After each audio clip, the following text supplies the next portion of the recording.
Jai Saira, Sri Sai Satcharitra Chapter 42, Part 1. Previous indication. Averting death of Ramachandra Dada Patil and Tatya Kote Patil.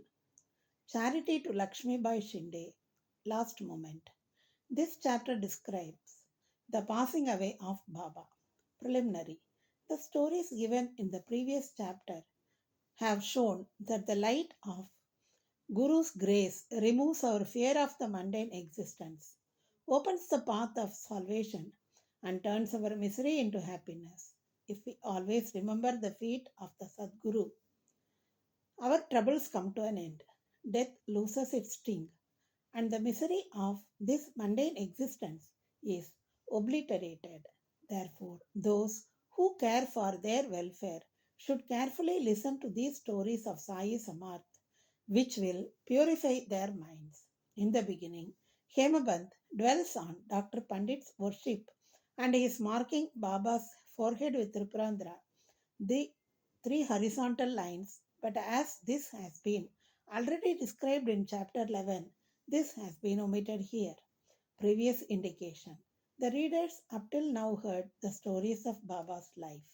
Let them now hear attentively Baba's passing away. Baba got a slight attack of fever on 28 September 1918.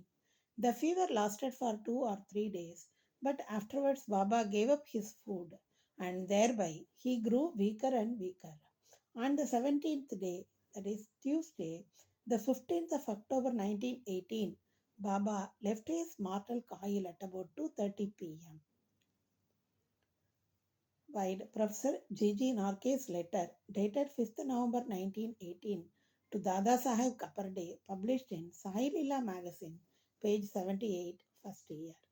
2 years before this, that is in 1916, Baba gave an indication of his passing away, but nobody understood it then. It was as follows.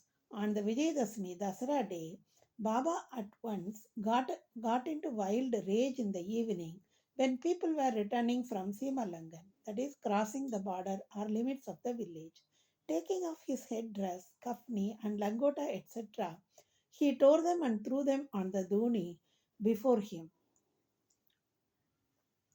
Fed by the offering, the fire in the Dhuni began to burn brighter, and Baba shone still brighter. He stood there stark naked, and with his burning red eyes shouted, "You fellows, now have a look and decide finally whether I am a Muslim or a Hindu."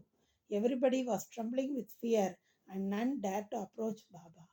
After some time, Bagoji Shinde, the leper devotee of Baba, went boldly near him and succeeded in tying a langot waistband round his waist and said, "Baba, what is all this? Today is the Seemollangan, Dasara holiday." Baba, striking the ground with his satka, said, "This is my Seemollangan, crossing of the border." Baba did not cool till 11 p.m., and the people doubted whether the Chavadi procession would ever take place that night. After an hour, Baba resumed his normal condition and, dressing himself as usual, attended the Chavadi procession as described before. By this incident, Baba gave a suggestion that Dasara was the proper time for him to cross the border of life, but none understood its meaning.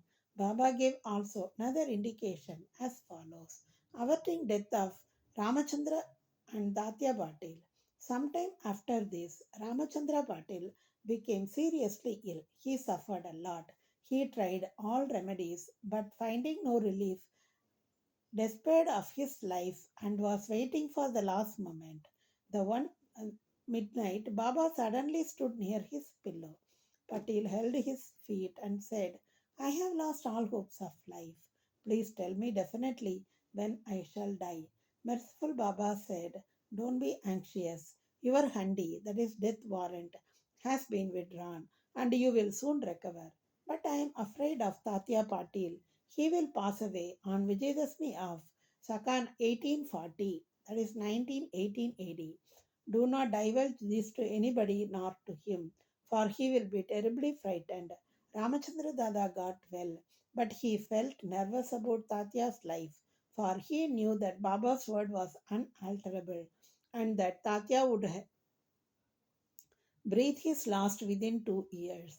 He kept this hint secret, told it to none but one Bala Shimpi, a tailor. Only these two persons, Ramachandra Dada and Bala Shimpi, were in fear and suspense regarding Tatya's life. Ramachandra Dada soon left his bed and was on his legs. Time passed quickly. The month of Bhadrapad of Saka, 1840, that is 1918 AD, was ending, and Ashwin was in sight. True to Baba's words, Tatya fell sick and was bedridden, and so he could not come for Baba's darshan. Baba was also down with fever. Tatya had full faith in Baba and Baba in Lord Hari, who was his protector. Tatya's illness began to grow from bad to worse, and he could not move at all but always remembered Baba. The predicament of Baba began to grow equally worse.